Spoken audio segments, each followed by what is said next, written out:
My name is Mike Ford, and I am the oldest child of President Gerald and Betty Ford. And on behalf of our family and on behalf of the Ford Presidential Foundation, I want to welcome each one of you to our 31st Foundation Dinner celebration. And it just keeps going, and it's a very meaningful gathering of colleagues and friends and associates who have shared the story of Gerald and Betty Ford, who've shared the journey that they had in their lives, and we continue on their legacy through the Ford Foundation. So I think we're a big family, and it's wonderful to share this evening with each and every one of you. As we get started, I want to thank in particular our dinner sponsors for tonight's meal and our event, Jim and Esther Kavanaugh, Doug and Maria DeVos, Hank and Liesl Meyer, our lead sponsors, and we're very grateful to them, as well as our other dinner sponsors who've helped make this evening possible, and they're on the back of the program there. So thank you so much for their generosity. Yep.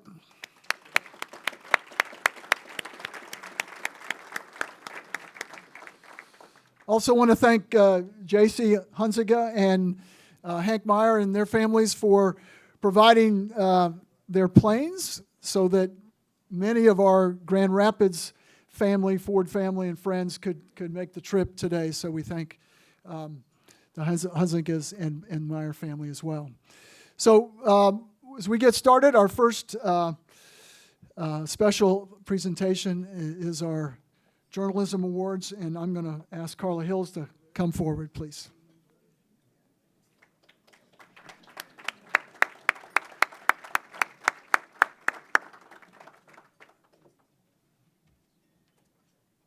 Thank you, Mike, and let me add to Mike's remarks what a pleasure it is to be here at this wonderful gathering. And we'd like to thank this year's judges for the time and talent, and I would ask you to stand and be recognized. Chairing the presidency's judging panel, John McConnell, and chairing the National Defense Judging Panel, Debbie Van Obstel. Are you here?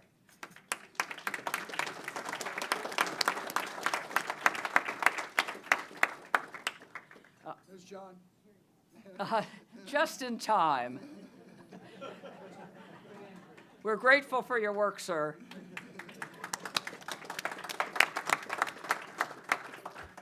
This year's entries for the Gerald R. Ford Award for Distinguished Reporting were simply outstanding.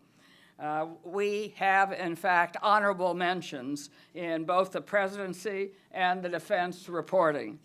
We're pleased to announce that Gay Taylor and Don Boylan of the Washington Times are receiving honorable mentions.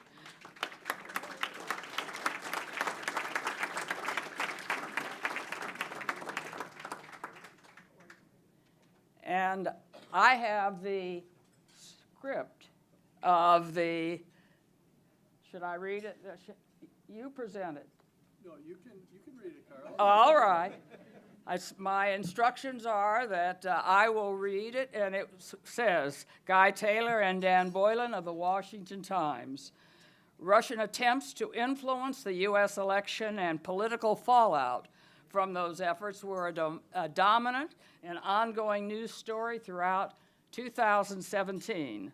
While most news organizations thoroughly covered multiple investigations that resulted, Guy Taylor and Dan Boylan of the Washington Times approached the controversy from a different direction, producing a unique series of articles exploring potential motives of the Russian actions and President Trump's attitude toward U.S. intelligence community and the impact worldwide of Russia's apparent success in roiling the U.S.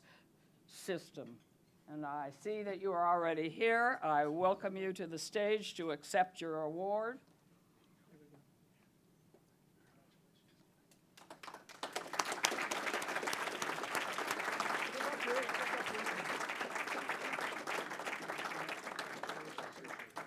Congratulations.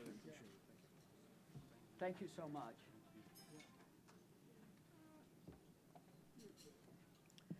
This year's Gerald R. Ford for distinguished reporting on the presidency goes to the Washington Post, Phil Rucker, White House Bureau Chief, and Ashley Parker, White House reporter. Where are they?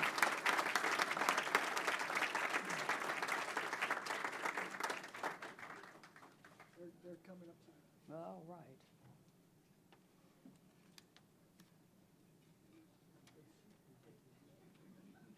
I've got Phil's. So, Terrific.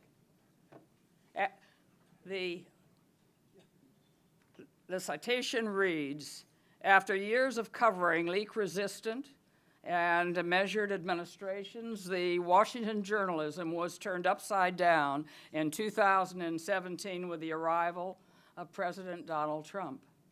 As lead White House reporters for the Washington Post, Ashley Parker and Philip Rutger were among the first to realize that Trump's tumultuous, news-dominating White House, including presidential tweets, rapid staff turnover, and shifty public statements, are not a temporary learning experience, but a permanent feature of the presidency.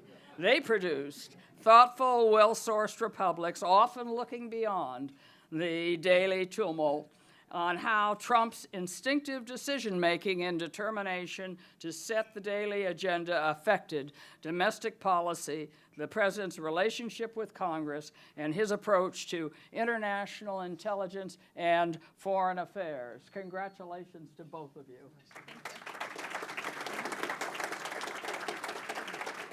This is Phillips.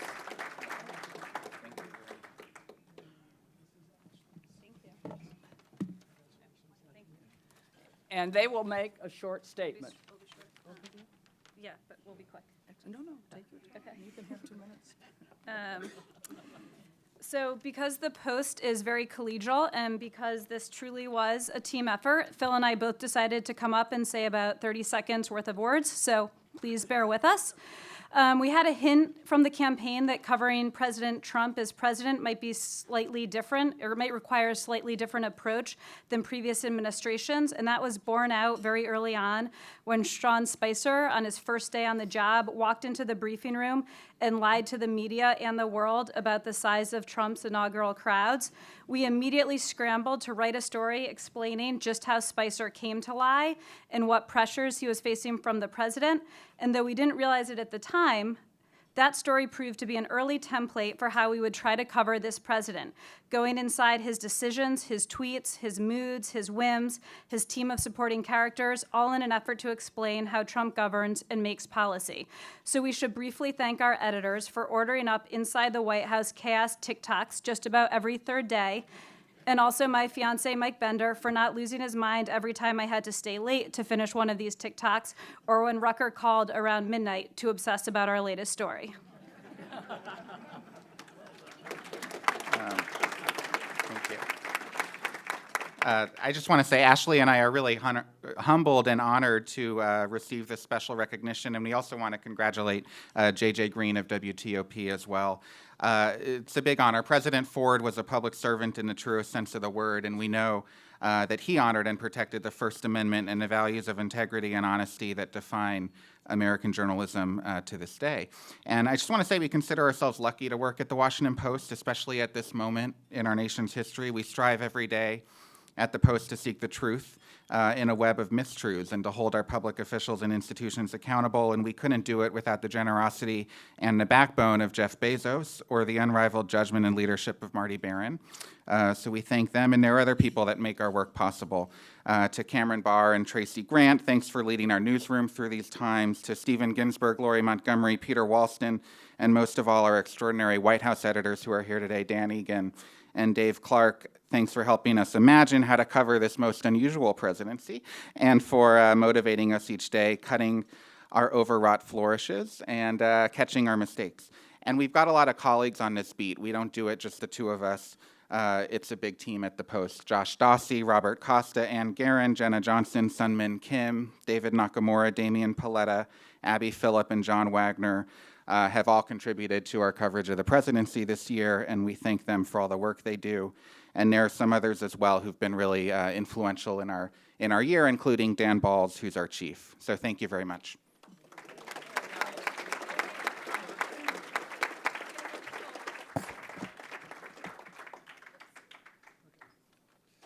I'll get on this side. Oh, thank you.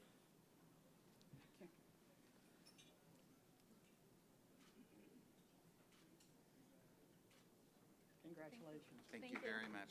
Great to have you do this. We now reach the Distinguished Reporting for Defense, and this year we're pleased to announce the team of R. Jeffrey Smith, Patrick Malone, Chris Zubak-Sees, and Peter Carey from the Center for Public Integrity. And they're receiving honorable mentions for the distinguished reporting on national defense. Would they come forward?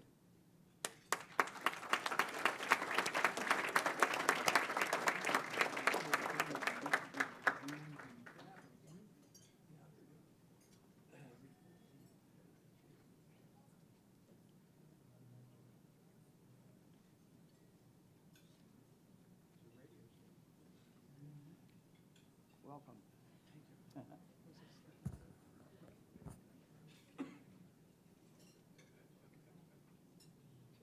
Their citation reads, their painstaking investigation into continuing problems in the nuclear weapons production complex exposed not only health and safety concerns, but defense readiness issues.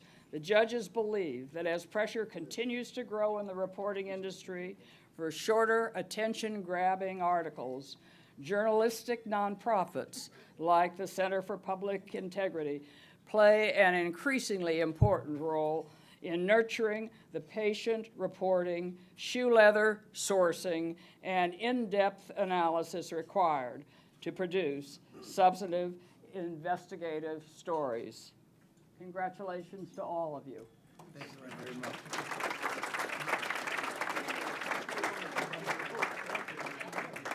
Do a picture. Make a speech? They just want your picture. There you go. We just want your good picture. Okay.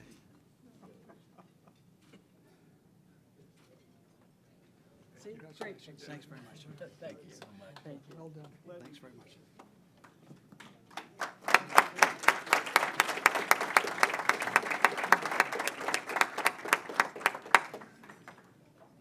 And finally, this year's award for the Gerald R. Ford Journalism Prize for Distinguished Reporting on National Defense in 2017 goes to J.J. Green of WTOP.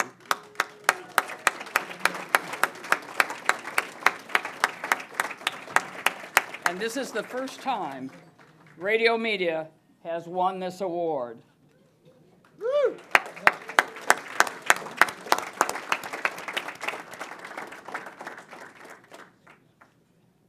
In the judge's view, J.J. Green's series addresses one of the most critical national security issues of the year and for the future: Russia's cyber attacks against America's election infrastructure, at a time in which the debate over this existential threat to the country often devolves into partisan wrangling.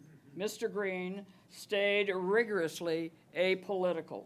He covered targets, tactics, methods of Russia's cyber attacks in the United States, and engaged a range of national experts and leaders in this series.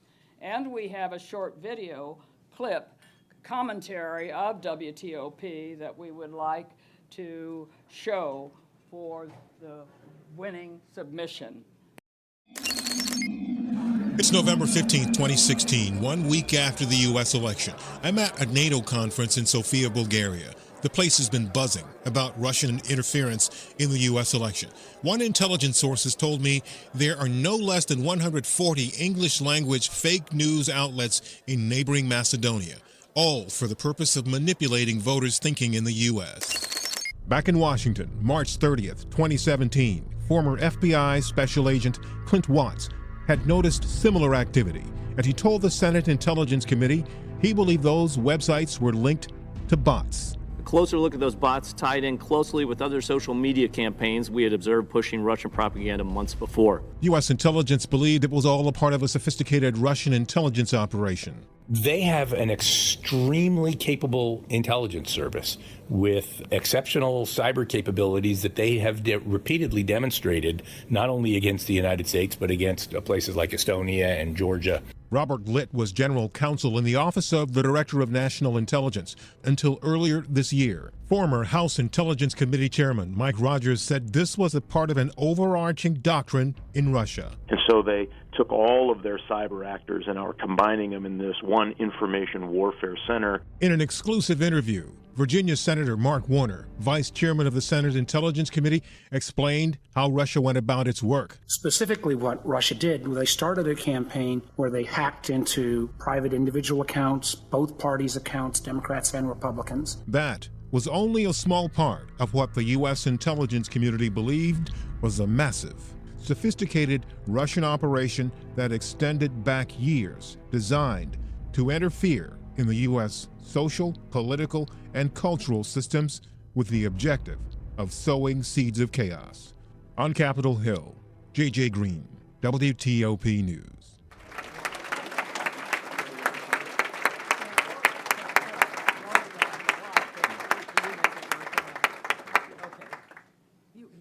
You have to be in the picture. And then he's going to speak.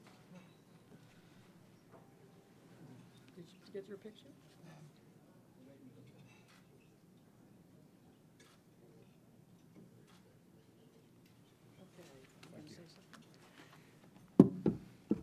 Well, good evening, and I'd like to say thank you to the Ford Presidential Foundation. 1 year, 1 month, and 1 day ago, something unique happened in my life. My father passed away, the Reverend J.J. Green, Sr. On that day, May 3rd, 2017, I got a note from the foundation about the winners for this year. And obviously I wasn't one of them for last year, but on that day, my father passed, and the last thing he said to me was never give up, keep pushing. So I said, okay, what the heck? I entered again, not really thinking I'd win, but guess what? Here we are. Thank you to the Ford Foundation, the Ford Presidential Foundation for that, for the father and mother that taught me that whole bit about not giving up. And to my lovely wife who, again, like Ashley said earlier about the fiance that puts up with the incessant complaining, to my wife who puts up with this, but also, most importantly, the circle of friends, people, sources, and everyone who've made this life as a radio journalist worth it. And to be in this position at this point is something that I truly thank the Ford Presidential Foundation for, because this is not something that's happened before, and I know it's not about me, it's about radio. And it's something that I want people to remember. Radio is not done. So thank you. Well done.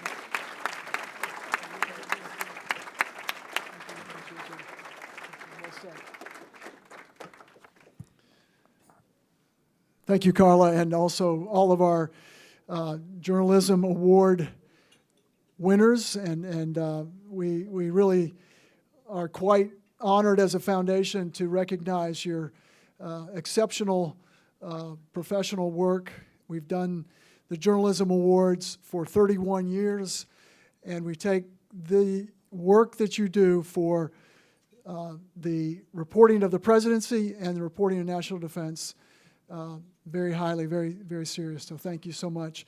At this time, I'm going to ask my younger brother, the good-looking one, to come and lead us in the invocation. And I will make a disclaimer here. I'm traditionally the one who prays before this meal. And Peter Secchia has always gotten on my case because I'm a little verbose and windy. So finally, they fired me. And the way they did that is they made me chairman of the board. So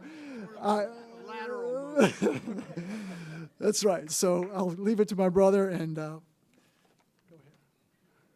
Yeah, there's been a little change of the guard here, and I've been asked to give the invocation, and Mike's chairman, and there's sort of, there's probably a little bad news with the good news with that move, because obviously I think you all know his relationship with God is probably a little better than mine, so the actual chance that the prayer was going to be answered has kind of gone down. Now, the good news is the prayer will be a lot shorter.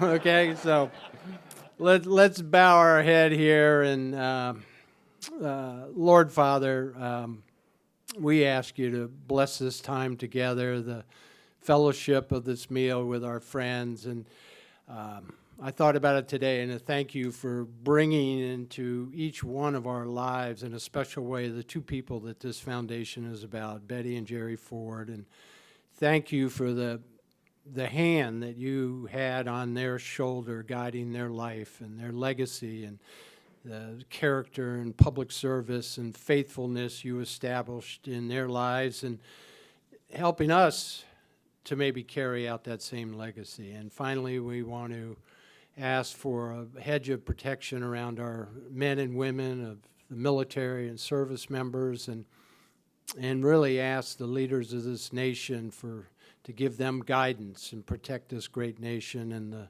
freedoms we enjoy. And we ask this in God's name. Amen. It's time to eat.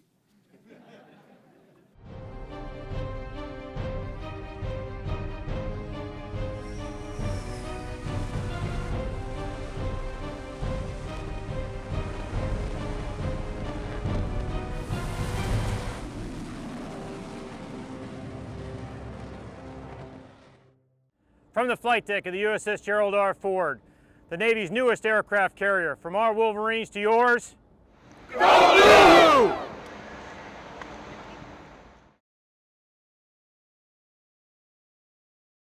Keep eating your dinner and dessert, and we're going to keep the evening going here. That was a video that was shown at halftime at a University of Michigan football game.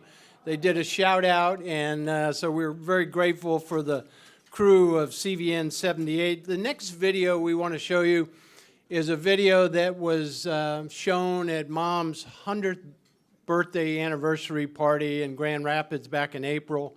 And this was a short tribute. We want to thank Bob Bedeker for him and his team for producing this and putting this together. So we hope you'll enjoy this, and just keep eating dessert as you go.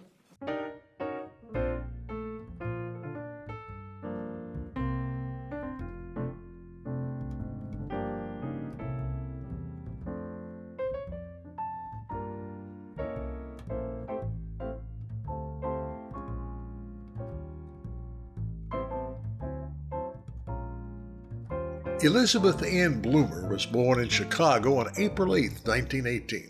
When she was 2, the family moved to Grand Rapids, Michigan, where she graduated from Central High School in 1936 and then attended the Bennington School of Dance. It was there she met American dance icon Martha Graham. She entered Martha Graham's dance school in New York City and performed with the Martha Graham Auxiliary Group in Carnegie Hall. Quite an auspicious beginning for a Midwestern girl in her early 20s. In 1941, Betty Bloomer returned to Grand Rapids, where she anticipated following her interests, finding a hard-working man, getting married, having children, and participating in the American dream. She did all that. The hard-working man she found would later become the 38th President of the United States. In the early 40s, Betty worked as a fashion coordinator for a Grand Rapids department store. She also pursued her love of dance and formed her own group where she taught dance to children with disabilities. In 1947, she was introduced to a young Navy lieutenant commander and lawyer who had come home to Grand Rapids following his World War II service in the South Pacific. The young man was Gerald R. Ford Jr. The couple became engaged in early 1948 and were later married on October 15th of that year. Between their engagement and marriage, Gerald Ford ran a successful primary campaign for a GOP seat in the U.S. House. He eventually won the general election. In January of 1949, the couple moved to the nation's capital, where Betty joined the Congressional Wives Club, helped answer mail in the congressman's office, and conducted tours of Capitol Hill and Mount Vernon for Michigan constituents. In 1950, Betty gave birth to Michael Gerald Ford, the first of their 4 children. 2 years later, John Gardner Ford was born. And by 1957, Michael and John had a brother, Stephen, and a sister, Susan. In the mid-1960s, Congressman Ford was gaining national visibility as a Republican leader in the House of Representatives. With that visibility came increasing job demands and travel, which left Betty to contend with her children's baseball games, Cub Scouts, Brownies, and PTA meetings. Having to contend with these duties, mostly alone, began to take a toll, both physically and mentally. In 1964, she received physical therapy for a painful and inoperable pinched nerve. Just a while later, her doctors told her she had a severe case of osteoarthritis. She later confided to a psychiatrist her feelings of worthlessness, not uncommon to many women of her generation. She would later write, "Their husbands have fascinating jobs, their children start to turn into independent people, and the women begin to feel useless, empty." Attuned to his wife's feelings, Jerry promised his wife that he would seek one more term in 1974, and after that, he would announce his retirement from Congress, and the family would return to Grand Rapids for good. The plan was made, except for one thing: Watergate. In October of 1973, then Vice President Spiro Agnew resigned in a political scandal unrelated to the Watergate cover-up. President Richard Nixon then nominated Gerald Ford to be vice president, and on December 6th, Congressman Ford was sworn in as the new vice president. Events moved quickly in the Watergate scandal. Just 8 months later, on August 9, 1974, following the resignation of Richard Nixon, Gerald R. Ford became the 38th President of the United States, and Betty Ford became the First Lady. That same August 9th, Betty Ford found herself cooking a pan of lasagna in the kitchen of their Alexandria home. She remarked to her husband, "There's something wrong here, Jerry. I'm still cooking and you're the President of the United States." It was that humor, irreverence, and candor that marked Betty Ford's service as First Lady. Along with her husband, she worked hard to reestablish respect for the American presidency. She stated at an international women's meeting, "Being a lady does not require silence." In campaigning for the proposed Equal Rights Amendment to the Constitution, Betty Ford was anything but silent. Those who disagreed with her views picketed the White House. ERA, they asserted, posed a threat to motherhood. "Well, I was a mother," observed Mrs. Ford. "I thought motherhood was swell, but I wasn't so sure mothers shouldn't have rights." In the fall of 1974, doctors in Washington performed a biopsy on a lump in her breast, and cancer was diagnosed. After a radical mastectomy, doctors pronounced her prospect for recovery to be excellent. Betty Ford became the nation's #1 advocate of breast cancer awareness. As one historian remarked, women's health in America can be marked by 2 distinct periods: before Betty and after Betty. Mrs. Ford also embraced the causes of handicapped children and support for the performing arts. By 1976, her approval rating as First Lady was 76%. Following Gerald Ford's unsuccessful bid for the presidency, in 1976 she and Jerry moved to Rancho Mirage, California. But as in Jerry's days in Congress and the White House, his time was spent less and less at home. This further exacerbated Betty's long-term use of alcohol and prescription drugs. Early in 1978, she entered the Long Beach Naval Hospital for treatment. She made no attempt to hide her disease and was outspoken about the challenges of alcoholism and addiction. Soon, she decided to raise funds for a clinic to aid victims of alcohol and chemical dependency and the families of those victims. Since its opening in 1982, the Betty Ford Center has established an international reputation as a leader in the field.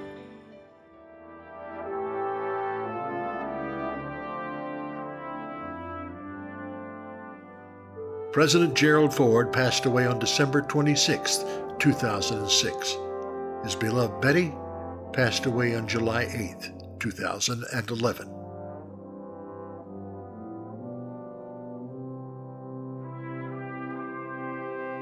Betty Ford's extraordinary legacy endures, for in being herself, Betty Ford inspired millions of women in America and around the world.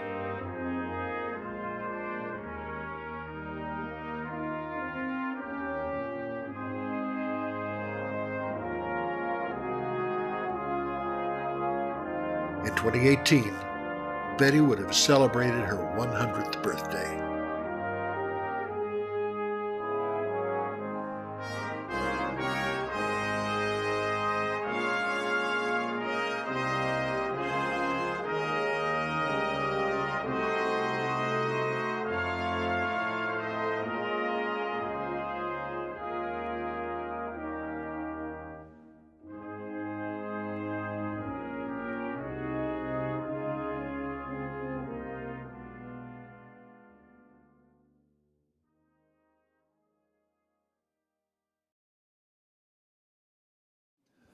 That video brings a tremendous amount of emotion up in my heart, and I know my brother and our family as we celebrate not only my father's life and legacy, but my mother's, because she was the one that held us all together and got us through our youth and get us on the right course. But you saw a little bit of some of the old pictures of our family, and there were some good stories associated, as I know, with all of your families too. But one of special opportunities we have tonight too is to look down to the next generation, and our brother John, or Jack, is not with us tonight, but he he's here with his son is here, Christian Ford. So let us remark it, yes.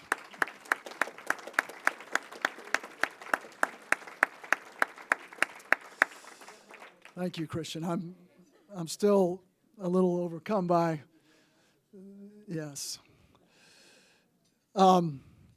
So at this point, we'd like to ask Senator John Warner to come forward, and as we make the presentation for the Gerald R. Ford Distinguished Medal of Public Service.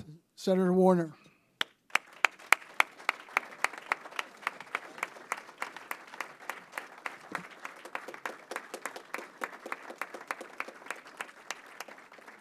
I have the honor to read the citation, Senator.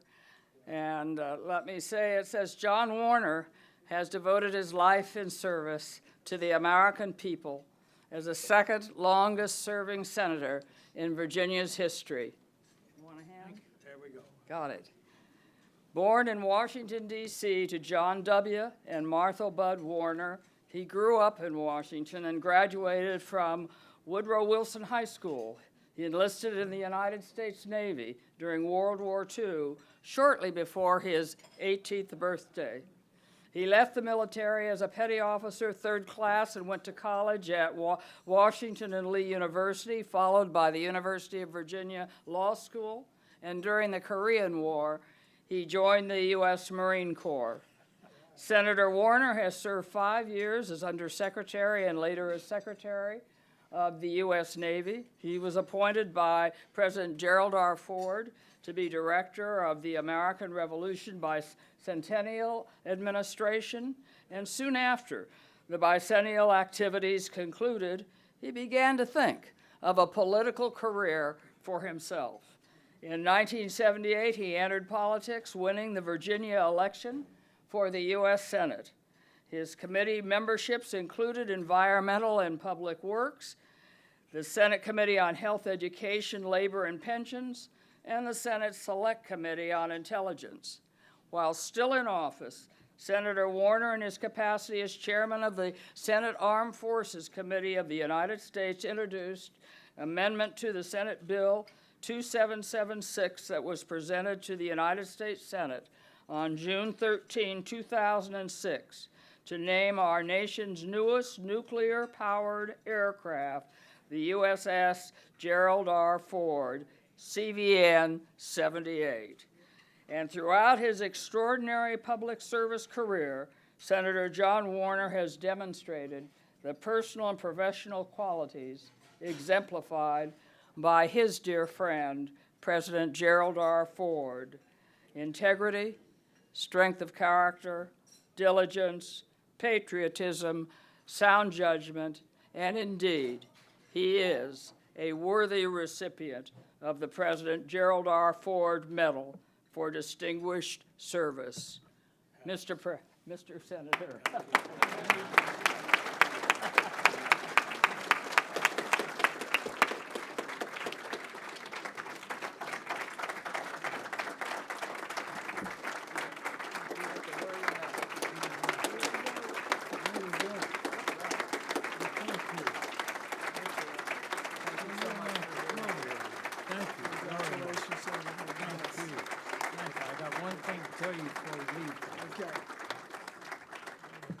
Before I get into my brief role, I was reminded that the caps are playing tonight. So just get up and walk out, or just shake your fist at me, or you better yet, you tackle me and get me down.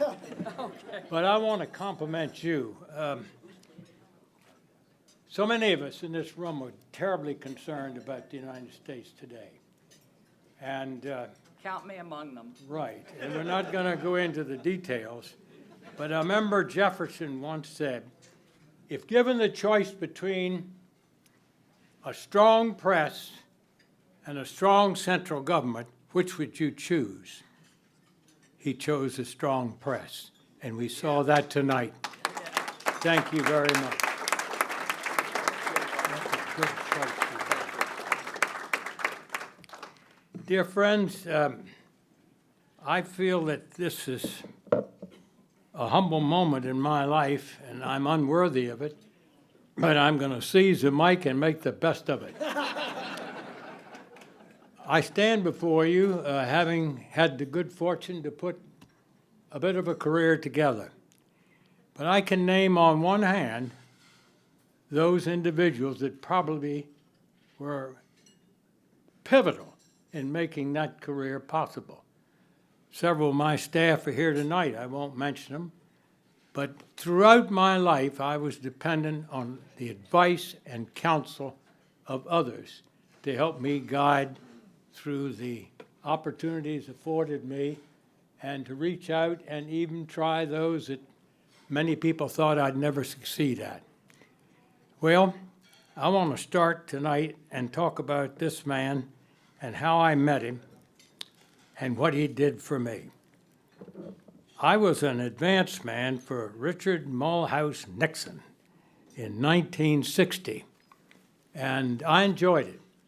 he was quite an individual in those days, and traveled with him extensively. So I got to skip through this quicker than I intended, so excuse me for being not polished on it. And picture the fact that I was with him when he was campaigning, of course, across the country. Stay there. That's all right. He kind of fancied Harry Truman.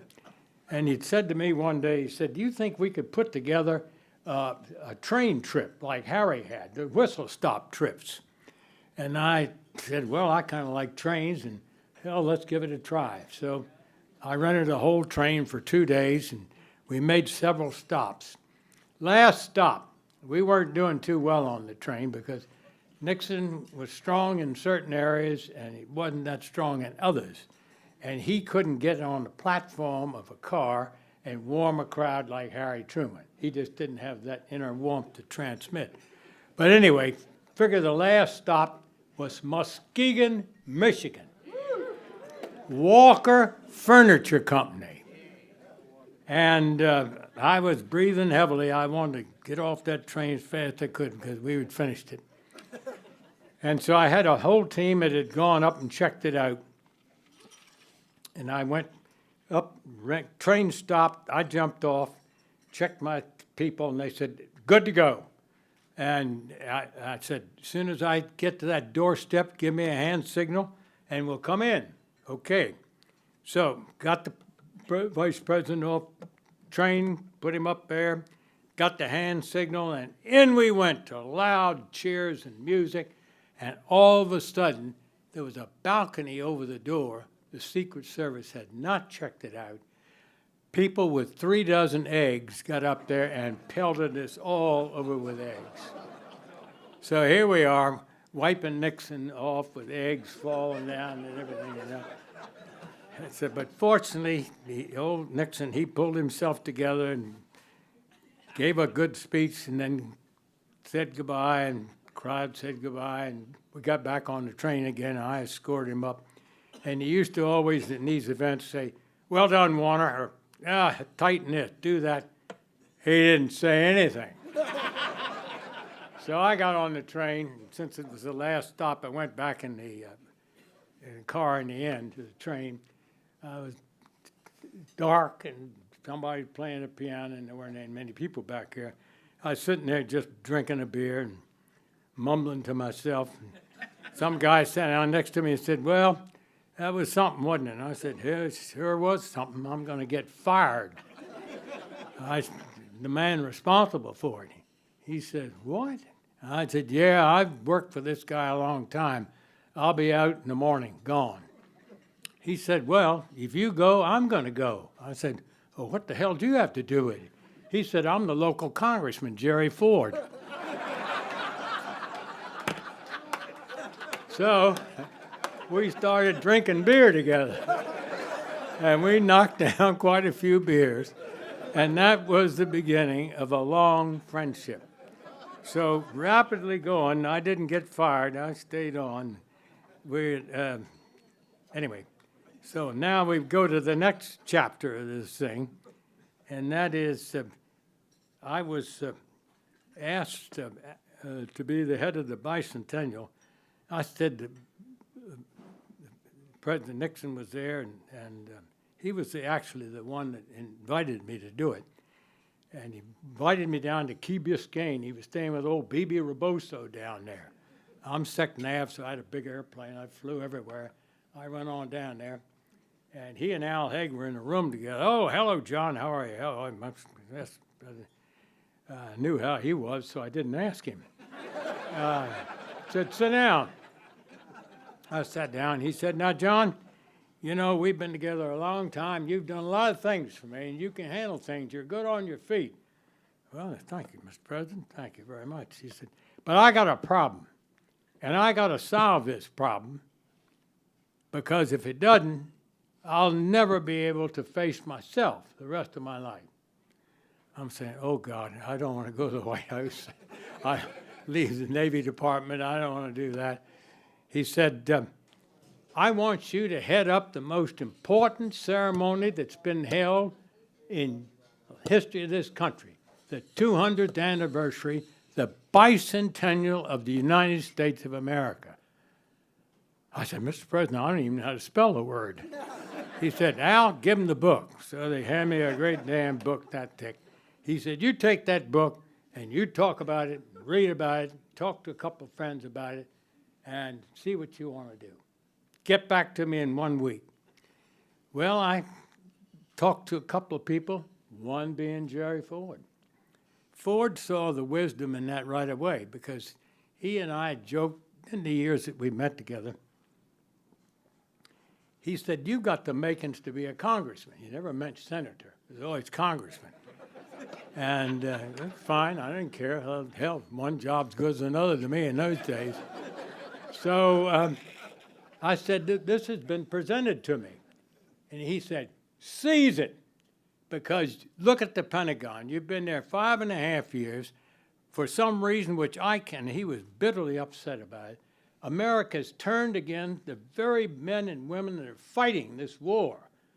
Turned against them, and turned against the country, and turned against the Pentagon, and they're the lowest respected of all of our people today.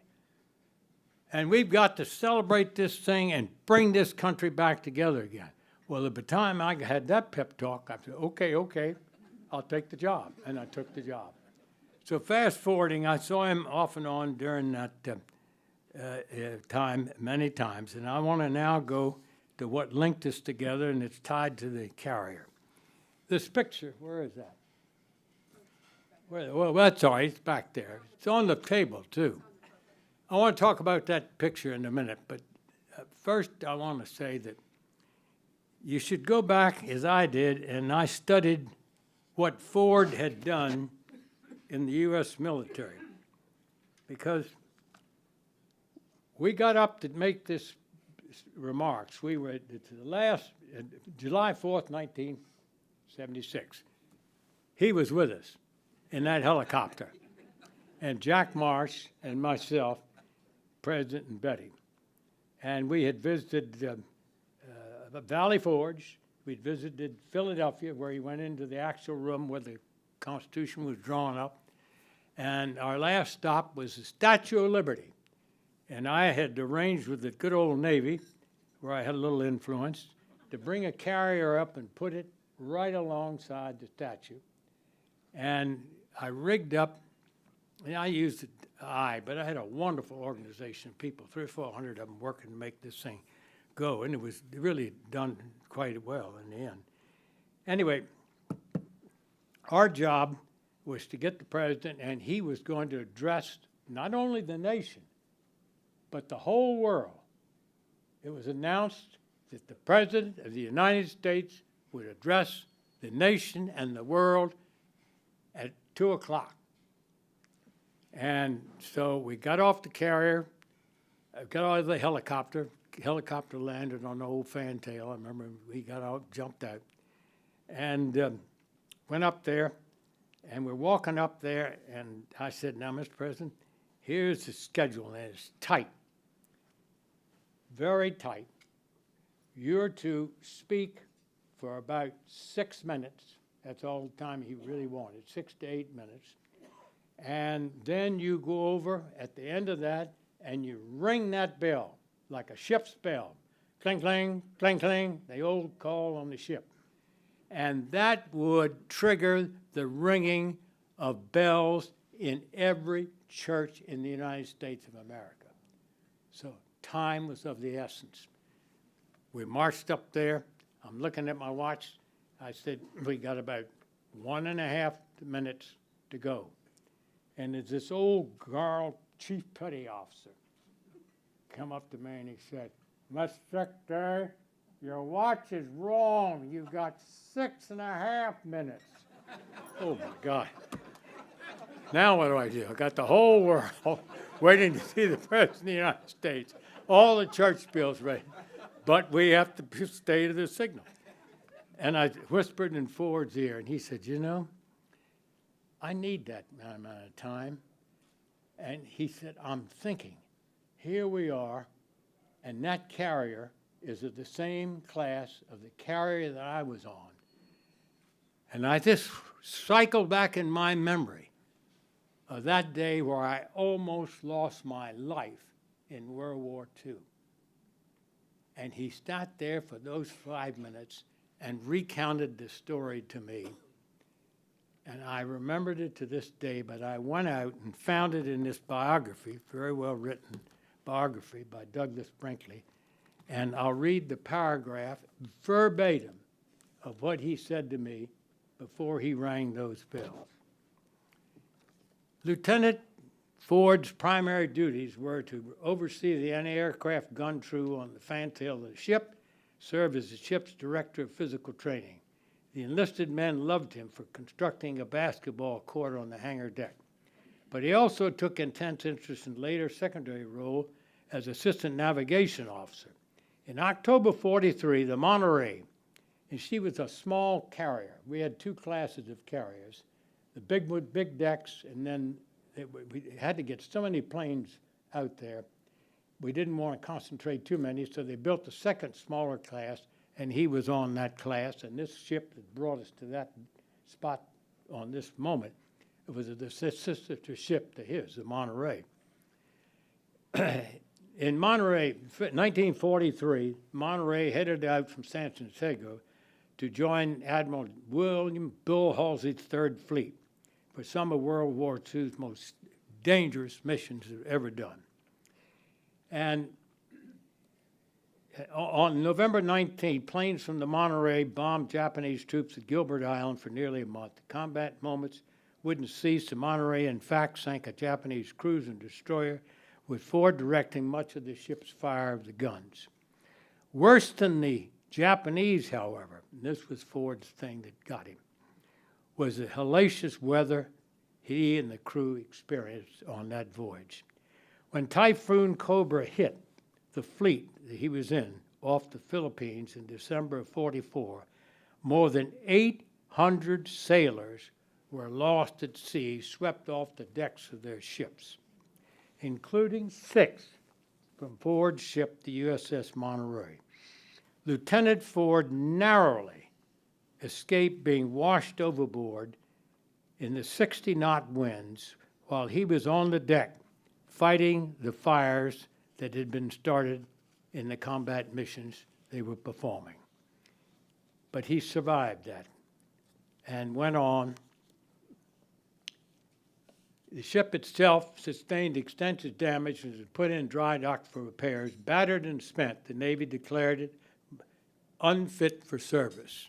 Ford spent the rest of the war on land with his service, but 10 battle stars, and his heroism proved solid enough to earn him the promotion to lieutenant commander. That was Jerry Ford. That was that day, and he rang that bell, and the whole world listened as he did it. But he poured out his heart to this pool soil up there that I'll never forget that. And that's the man we honor here tonight, and I hope we always, in perpetuity, keep this wonderful organization going to do the same. So then I turn to another part of this thing, and then we talk about his campaign. He's now up for election. Am I running out? I'm running out. What's the vote, yay or nay? 1 more minute, 2 more minutes? Go. Roll. All right. That summer, Ford used the Bicentennial of America to bolster his campaign. This is just months before the election. New York City hosted a parade of tall ships, and here it is right here. Ford spoke at numerous patriotic events, speeches all over. I'm going to skip over this. Overseeing the bicentennial celebration had given Ford presidential gravitas, leading to the Republican National Convention that August in Kansas City, and he got the nomination. Well, that's the man we honor today, and I remember one thing very important. Along the way, I saw him during the bicentennial, and he would say to me, "You're doing all right. You're doing all right. Always remember now, this will be the platform on which you're going to run someday for the Congress. And you work hard at it, and if you don't screw up, you might get elected." So I'm here tonight to say Petty Officer Third Class Commander Ford, I didn't screw up, and I thank you very much.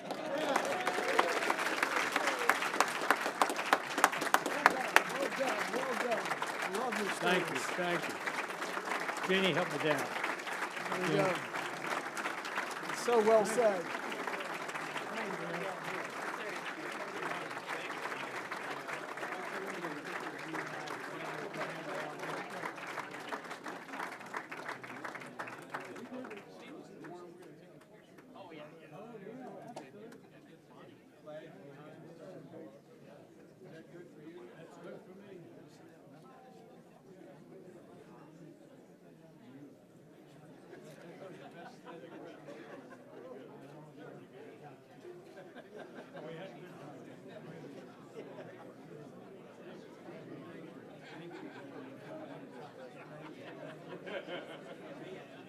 All right. Thank you so much, Senator Warner, for those wonderful stories, and we are so grateful that you are the recipient of the Gerald Ford Distinguished Service Award for this year. As we bring our evening to a close, as Senator Warner has shared, our family and my father was very close to our military men and women, and we've always had a wonderful tradition here to kind of end our evening with some music. And we're grateful to have First Sergeant retired Alvy Powell come and sing several pieces that were very meaningful to my father and mother. And he's accompanied by pianist Dan Capoletta. So if we could invite them to the stage, please.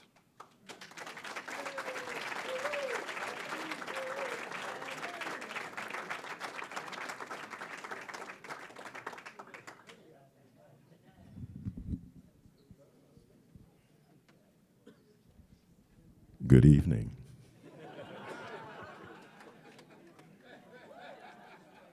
I am very honored once again to be here, and now in a retired capacity, and hopefully still thought of very well. So I appreciate that. Thank you.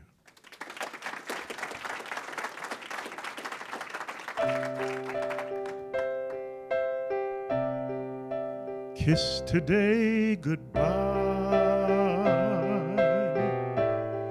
the sweetness and the sorrow.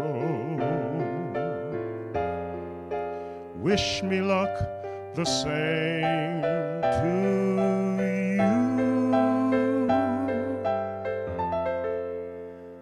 but I won't regret what I did for love. What I did for love. Look, my eyes are dry. The gift was ours to borrow. It's as if we always knew. And I won't forget what I did for love, what I did for love.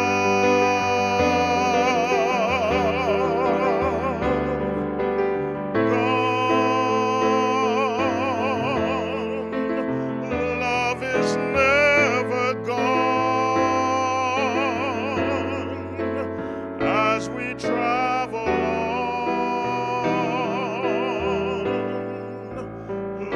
What will remember.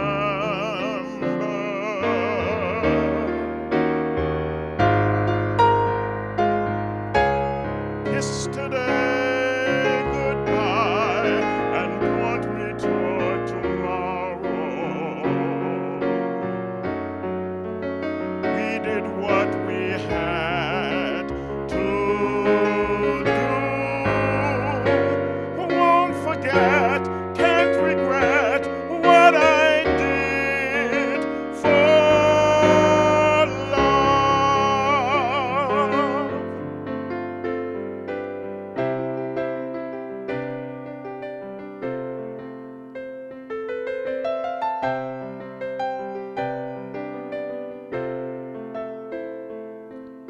If tomorrow all the things had gone I worked for all my life, and I had to start again with just my children and my wife, I thank my lucky stars to be living here today, where the flag still stands for freedom, and they can't take that away. And I'm glad to be an American, where at least I know I'm free. And I won't forget the ones who died, who gave that right to me. And I gladly stand up next to you and defend her still today. 'Cause there ain't no doubt I love this land. God bless the USA.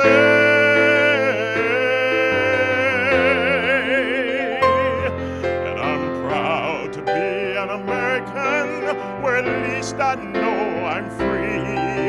And I won't forget the ones who died, who gave that right to me. And I gladly stand up next to you and defend her still today. 'Cause there ain't no doubt I love this land. God bless the USA.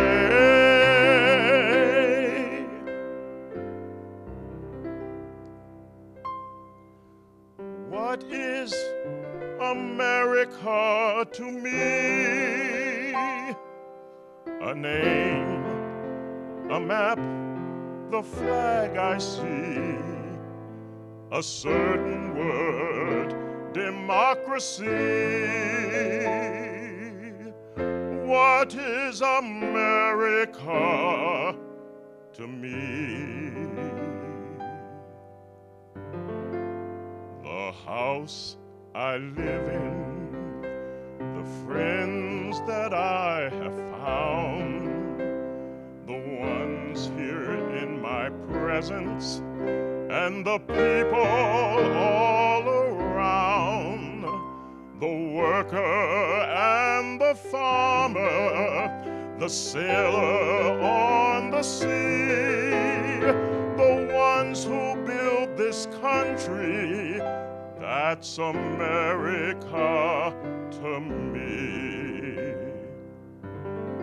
The house I live in, my neighbors white and black, the ones who just arrived here or from generations back, the house that we call freedom, the home of liberty, all races and religions, that's America to me. The words of old Abe Lincoln, of Jefferson and Payne, of Washington and Douglas, and the task that still remains, the little bridge at Concord where freedom first began, of Gettysburg and Midway, and the Battle of Bataan. The house I live in, the goodness everywhere, a house of wealth and beauty, with enough for all to share.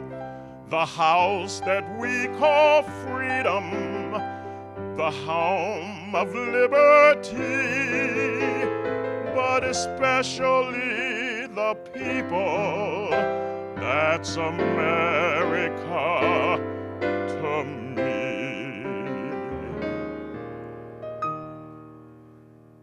God bless America, land that I love. Stand beside her and guide her through the night with a light from above. From the mountains to the prairies to the oceans white with foam. God bless us.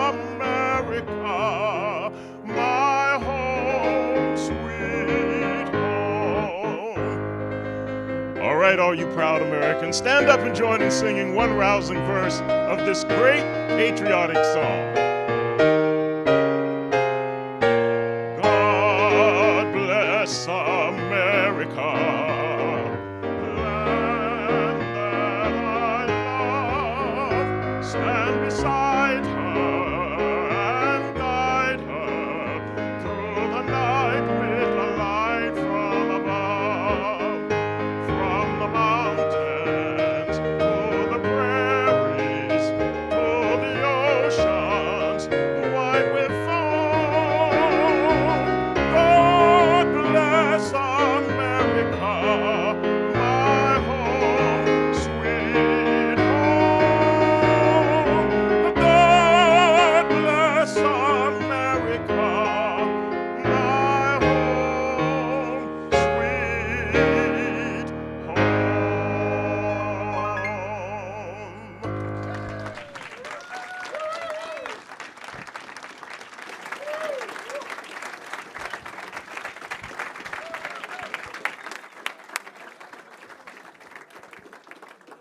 So, friends, family, all of you who are part of this wonderful gathering, as we come to the end of the evening, we thank you.